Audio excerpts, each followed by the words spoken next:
Peace and blessings, everybody. Look, surprise. This wasn't planned. This is off the cuff. And the reason why I did this because all y'all niggas is full of shit. All of y'all. And when I say that, artists want interviews, but they don't answer the call. That's not y'all fault, I guess. Or how about this? Y'all got people out there saying they want to give y'all interviews, and guess what? They want you to pay. They don't give you nothing, but they build their resume and don't even support y'all. Yeah, I'm calling everybody out. You know why I'm doing that? Because today I have an artist that not only shows and proves how great he is, he answers the call of duty with great lyrics, great inspiration, great album covers, and not only that, he has a great message. Please introduce yourself to the people for those who don't know you. What's going on, y'all? It's your boy J.1.DA, representing Montclair, New Jersey, Essex County, Montclair Stand Up. And he's the winner of the latest Truth Behind Bars challenge. So yes, I promised him an interview, but this is not the main interview. I have a big interview for him. You know what I'm saying? And we're gonna do something spectacular with him for his new album by introducing him to a new market. So salute and congratulations on winning that challenge. Thank you. So tell me, what did that challenge show you? What did it show me? Yeah, what did it show you? Besides people full of shit. I don't really know. I just did it. Like, I didn't even expect to win. I just did it because I was having fun and I wanted to rap. So I just did it. It humbled me. How? It showed me that people are really paying attention more. Because I didn't really think people were paying attention as much. But apparently they are. Yeah, that's it. I really went into it with no real thought, for real. Like, I did it because you told me to do it. Thank you. That's it. Like, that. What I will say is the person who judged the competition said that J.1.DA is the one that made me want to rewind and listen the most. You of course won. But you were in the top 3, of course, of everyone who came out of it. And the reason why the person said you won is not because of only what you said, it's the delivery and flow that you gave cadence to the beat in. What does your cadence come from? Is that natural delivery? Is that something that you work on? I would say it's a little bit of both. I've worked on my lyrics first. And then the delivery thing kind of came later because I was like, damn, like, I'm saying something dope, but it's just not hitting the way I wanted to. And I think that's where the delivery came into place. So I'm like, all right, I'm going to work on this. But it wasn't really something like, yo, I got to focus and work on my delivery. It just started happening like naturally. Like, it was just natural, honestly. But that's the same type of thing that you display when you create your songs. Like, In My Own Way, delivery on that is very clear. You are a crisp MC. While other people are writing to make sure the words rhyme, or they're writing to make sure the bars fit, you seem to excel in using your voice and being very delivery oriented. Is that the gift to your style, or is there more to you? There's more to me. But I think that's one thing that I'm starting to take pride in. But bro, like, a lot of that stuff, like certain detail when it comes to my style, like it's really like no thought. It's just I can't really tell you exactly where it's coming from. Like, it's just there. Like, I be telling people I can't really take all the credit for my talent. Like I could tell you, like, yo, I work on this, I work on this, I work on that, but everything else is just like, it was already there. And I just work and build on top of it and make the machine operate better. You make the machine operate better. I like how you said that, because now I got to ask you this question. See, I remember I interviewed you the first time, and I talked to you about how you bring the best out of others, how you can team up with other MCs. Like, we talked about Solus, right? There's a young lady that you have been doing songs with. What's her name? Lady J. Lady J. Yeah. You and Lady J have a certain chemistry where she's not as lyrical as you, but her delivery is just as hard as you. And y'all 1-2 is not only catchy, but actually delivers very well in the song. Like on the last song, what's the latest song you have with her on your project? Oh, it's called Out the Way. Which is out right now for everybody. We don't believe in streaming. Make sure you purchase that album because that album is worth your attention. On that, Yeah. on this project, you're bigging her up in the hook and everything. You telling people who she is, but then she makes sure she doesn't fall back and fail to deliver. How was working with her elevating you, and how does the experience enrich the microphone that you share? Working with Lady J was probably the most fun experience in my career because it's like I got to tap into another like realm as far as like rap. I didn't feel restricted. Like, I'm doing an interview.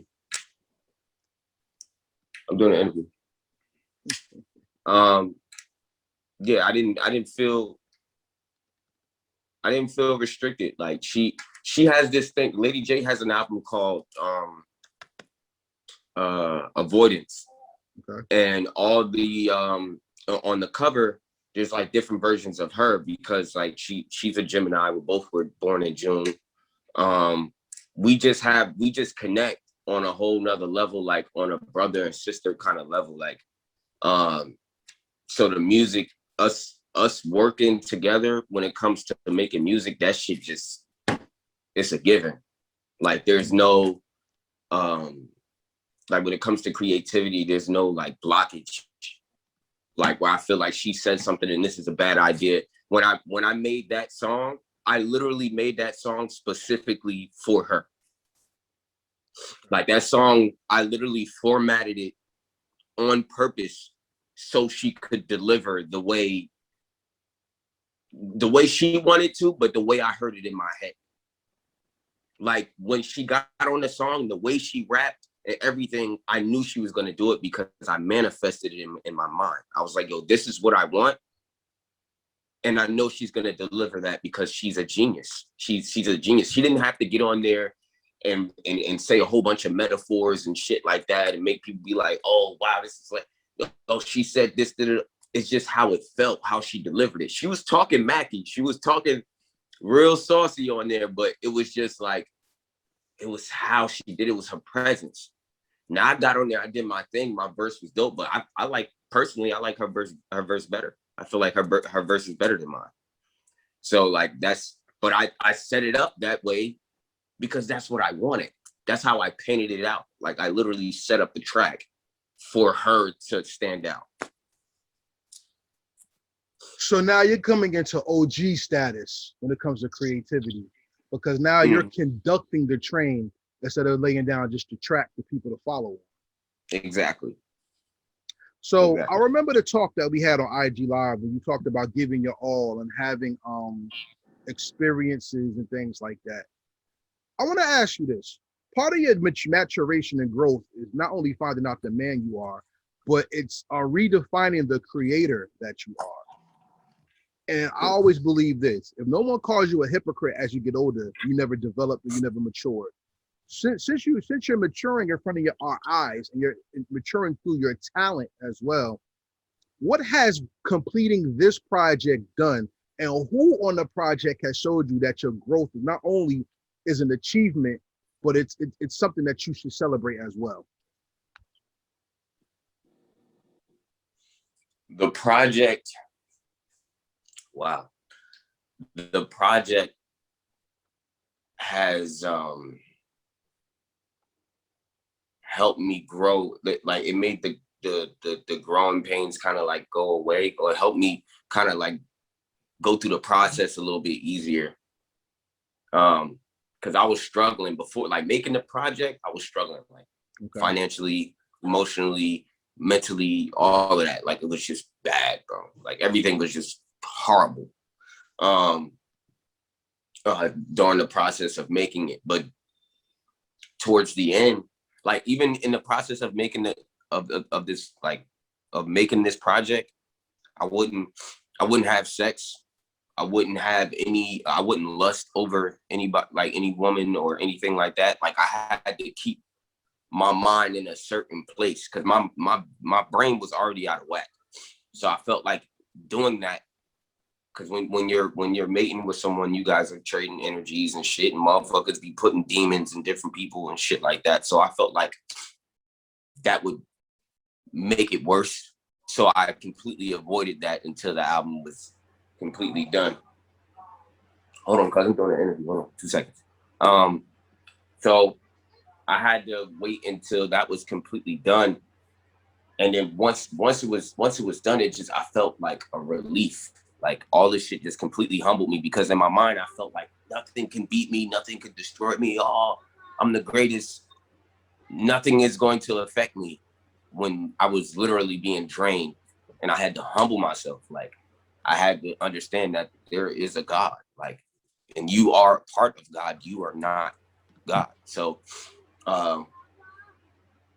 but as far as like the people on the project, it was nobody that was featured, that was featured on the project that showed me what you asked me. It was the person that the album was about. It was the person that the album was about, and my engineer, the person that I worked with throughout the whole process. And shouts out to them. My ex-girl who inspired the project. The album is named after her, because you took that. That's why it's two double names. Yeah.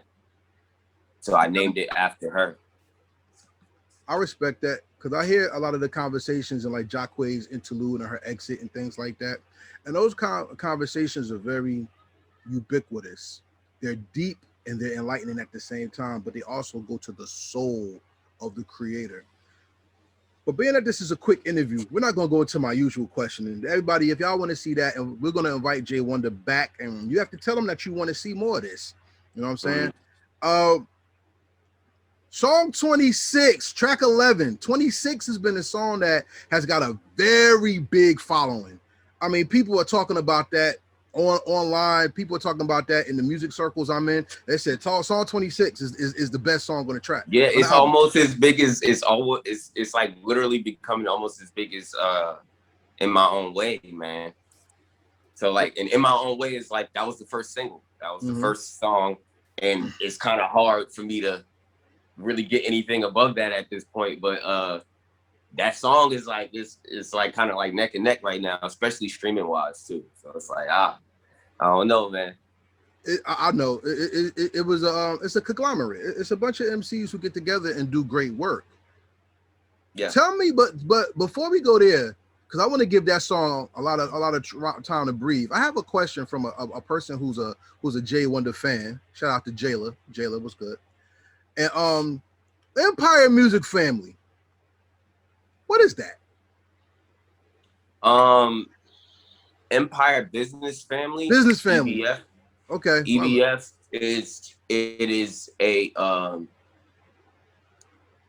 it is a family, exactly what it says, but overall it's a big piece of energy and a big part of what hip hop. What it is to have three different artists and somebody who drives the machine, take three different artists and put them together and create probably one of the best sounds that you've ever heard in music, like on some futuristic shit. You feel what I'm saying? Because, you have like the 90s, and then you have the early 2000s, and then you have like the now. I think that EBF is all of that in one. All right, Jella, you got your question answered. Did EBF help the creation of this, either by experience or by influence? And if it did, definitely influence. I'm gonna tell you that off rip, because if you listen to the project, and I'm gonna just keep it all the way real with you. Like, if you listen to the project in the beginning, I'm shouting out my brother Driller in the beginning, and I mentioned him in My Own Way. And then if you listen all the way towards the end of the project on Yvonne's Light, I say something where I was like, you know, was clashing with my brother. We fell out on over some business shit because me and EBF parted ways. So Oh. it wasn't a sign of, it wasn't, yeah. So it wasn't like a thing of disrespect. It was just like, you know, me and my brother wasn't seeing eye to eye on a business level, Hmm. but there's still that genuine love there. Like I would never sit in a room and let somebody else disrespect him because it's not gonna fly. You feel what I'm saying? That's just not gonna. I would never let nobody say anything about EBF or anything because I don't. It doesn't serve me to even speak in a negative way towards those brothers because they're hardworking. They're super fucking talented. Like they're probably some of the most talented guys that I've met in my career or that I've worked with. And those, I really got genuine love for them. So like whatever went on between me and them or just me and the manager, that's between us. But I will never disrespect them behind their back, in front of them, or let somebody else say something because me and them aren't, you know, together. You know, like whenever they're doing something, I still speak to them. Um, I still show love whenever when I see them doing something, I still show them love. Like right now, I just told you what EBF is to me. Right. This is what EBF still is to me in my life. They inspired this project when in on Jacque's interlude, there's a member of EBF. His name is CJ the Cannon. Um, I said Brody blowing up because he's a genius and he's Gina's son. His mother's name is Gina. You Mm-hmm. know, so I was saluting him. You feel what I'm saying? Some Mm-hmm. people thought I was talking about Martin, but I wasn't. I was talking about my brother Cannon. You feel what I'm saying? So like Mm-hmm. you can hear Driller's voice pop up throughout, like in on at the end of Jacque's interlude, because he's talking to one of our brothers that was locked up and everything like that. Like if I was really on some, like, I could have just said fuck it, you know what, I'm cutting all of this out, but that was it. I'm telling a story about a moment in my life. These things actually happen, and I'll be corny as hell just because I'm in my feelings to be like, nah, this didn't help me grow, or fuck them, or this. It's never that. You feel what I'm saying? Because it's stopping my growth. This project is a part of growth. You feel what I'm saying? And me understanding my connection with the higher power and God. You feel what I'm saying? And learning myself. So why would I go? Me being narcissistic and just being like, oh fuck this, or being arrogant and a dickhead goes completely against everything that I stand for. So yeah, that's basically it, bro. It I respect all of goes that. against everything that I stand for. I respect all of that because I was actually looking forward to see more projects from y'all because I bought the project that y'all did. I have the music, and I really listened to it, and I said, okay, there's so much potential here. But I noticed Mm-hmm. you there is different than you with other people on your project. And being that you're Mm. saying you were putting things together, I see now how a little bit of the difference was or is. And on song 26, Mm. while y'all highlighting other MCs, shout out to Blaze the Rebel, yo, because he stands out Yo, in certain things that incredible, I've heard. I really, incredible artist. I really seen him stand out in certain things. Isabella Curris, I don't know that person, or was it Halsey Soul? Yeah, I don't know all of them, so I'm not going to Hoshi even talk. Soul. Yeah, I'm not. I'll just say salute to y'all because it's a great song, and people are talking about it on the level that y'all have made y'all names. So come to Heritage Hip Hop and let's break bread. But the song itself and the album itself shows that J.1.DA is not only an artist, now he's becoming more of a producer and a product of talent. What does that mean to you? means a lot to me because if you really listen to the song, there's like 7, 8 people on that song on the hook. I did something. I went to go listen to All of the Lights by Kanye West, and if you look at the album credits, there's like 7 motherfuckers on the song. So Kanye, as a producer, is one of my favorites. So I wanted to imitate that. That's what we do. You know what I'm saying? No ideas original. It's just how it's done. Not said. So I went and I did that. Salute to Ye on that one. I was in New York and I seen this homeless guy. He was playing the guitar, and he could sing really well. And there's a long story about him to tell you about it in the actual big interview, but I paid him. Um, I bought him some food. I paid him to get in the car with me and come back to Bloomfield from New York. Me and the homies was together. We bought him some clothes, and we had him sing on the song. And then we gave him some money, sent him back home. He told me his whole life story. This is around the time. This is in the summer when I was making the writing the track. I had this idea in my head for the song. It wasn't even named 26, but it was called I Know. Okay. And yeah, so he was scared to get in the car. He was scared to get in the car. He had a knife on him and everything. He thought we was going to do something to him, and that wasn't the case. But I understood, because it's like this random kid coming up to you all drunk in the middle of New York, asking you to get in the car with him. And once he got there, he like cried and told me about his life. And now he's a book writer. He wrote a book. Salute to him. So you know the name of the book so we can plug it? Nah, he's in the midst of writing it, but I'll definitely tag him in this or whatever, because he's got his Instagram now. He's kind of like trying to get like social media savvy now. But come on Heritage Hip Hop. So salute. Yeah. So he's trying to get the book published. His name is David. Shouts out to him. He's a good friend of mine now. I had him come on there. I had Blaze the Rebel is singing on it. I got the engineers singing on it. There's Isabella singing on it. There's Koshi Soul singing on it. I got who else? There's David. There's like 3 other people that you wouldn't even imagine that singing on it. I just went and took random people and just made it sound like one voice. There's my voice on there. My engineer. Anybody that was around me, they were a part of that song. And the song 26, the name is like my angel numbers. So it's like I'll break it down. It's a lot goes into it, but I was like manifesting, like, because in my mind, I'm like, damn, at the time, I'm like, damn, I don't know if I'm going to be able to make it to 26 or make it to the next age, because I was going through like a mental thing. Like I was on the edge of damn near suicide. So I'm like, damn, like I want to manifest this number, me making it to 26. So I named it 26. I respect that. That's called elevation. I want to ask you something though. Yeah. You taking a lot of energy though, because that's how you get affected with so much stuff. That you may be borderline empathic. Maybe. I don't know. Maybe you are. Maybe you're not.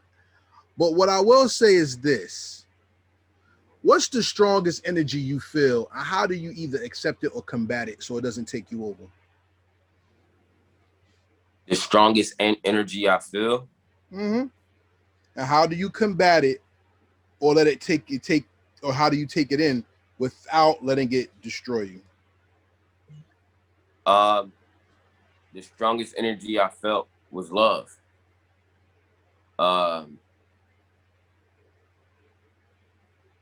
I still wouldn't be able to know how to really answer that question properly, because I'm still understanding what love is today.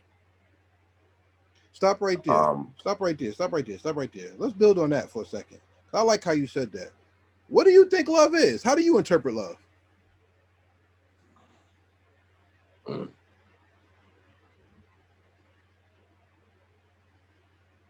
I wouldn't necessarily say I don't really know what love is, but I haven't completely understood what it is entirely. I just feel like it's partially a language. It's probably one of the strongest energies in the world, just period.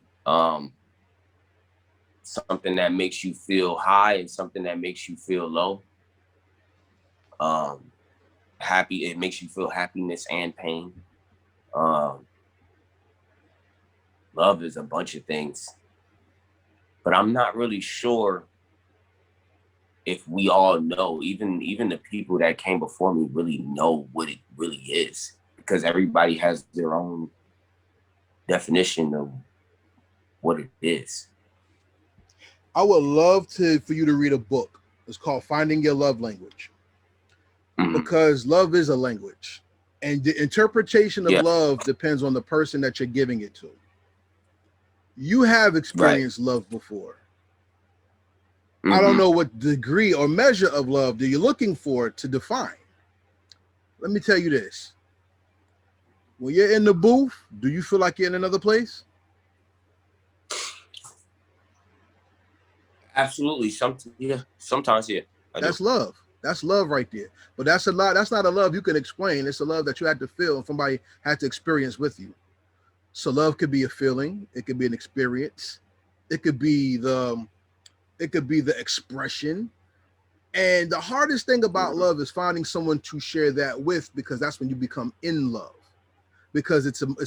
it's a motion. It's not a deterrent to your growth, and it doesn't hinder your growth. While it does have ups and downs, yes, it will hurt you, but it will make you happy in the longer run. You have any little sisters, nieces, nephews, anything? Yes. Whew. Jesus. I got all women in my family. But my sister is pregnant now. She's having a baby boy. So Congratulations. yes. I'm Yes. gonna Uncle tell you the Uncle truth, man. J.1.DA is out here, y'all. You That's feel what's me? up. I'm gonna tell you the truth. Salute to my grandson. I have a grandson, right? That's my man. I love him to death. And when you really think about love on this level, you understand that you know more about love. The hardest thing about loving somebody is watching them grow up, because Mm. you enjoy everything until one day they have to become their own man or woman. And then you got to Exactly. see them lose their innocence. And then you got to see them get corrupted. And then you got to see them go through life, and you have to make sure you teach them everything. And they will hate you for the lessons you teach them, only to grow up to finally realize at the end that you really had their backs. So the joy of watching them develop and grow is the same pain of watching them hurt and develop. You don't Mm. really truly understand love until you have to take care of somebody. That's how most Woo. parents don't understand God until they become parents. Because of Christ always said, Israel, I wish I could bring you, I wish I could bring you back like a mother hen hugs her chicks. Because a mother hen will put the chicks under her wing to protect them. That's Yes, sir. selflessness. And a lot of us don't understand selflessness until there's somebody who depends on us. Yes, sir. So yes, you felt love, because selflessly you create these albums. Selflessly you give your all to the booth, and selflessly you open yourself up to the pain of people's opinions, rejections, or the enlightenment of their praise, because you're putting something out from your soul and spirit that comes from the universe itself. Salute to you and salute to the Most High. Thank you. Look, I really want to continue, but I don't know how long we got left because I have to go. No, that's it. We're done. Um, but Like I said, this was short. We're done. oh, okay. But I wanted to say something. I wanted Go to say ahead. something to you. I think that when it comes, I feel like I appreciate your contribution to hip hop.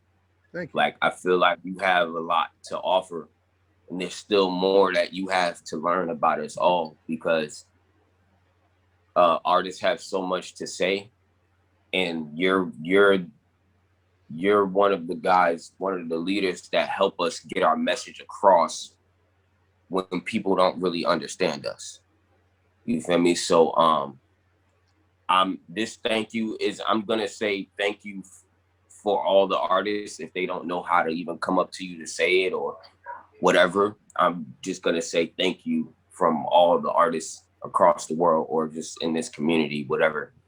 Thank you for what you're offering and what you have to offer to hip hop, bro. I appreciate it.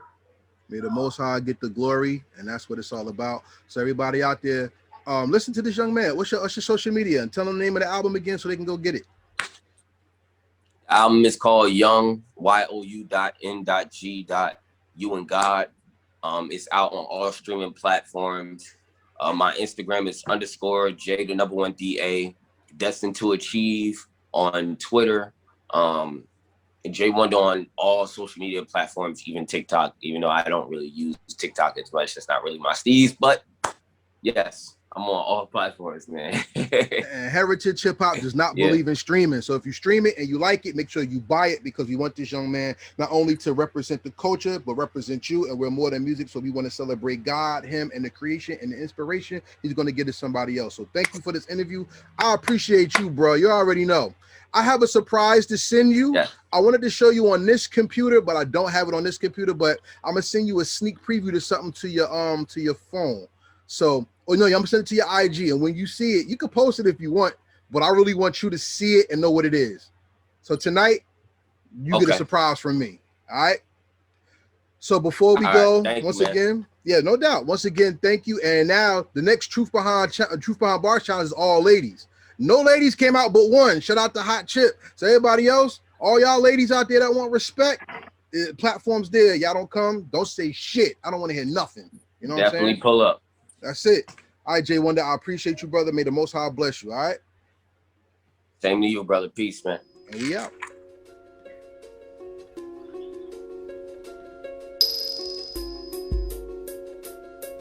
Thank you for watching our presentation. We ask that you subscribe to our YouTube family and hit the notification bell for updates. Please like, comment, and share this video.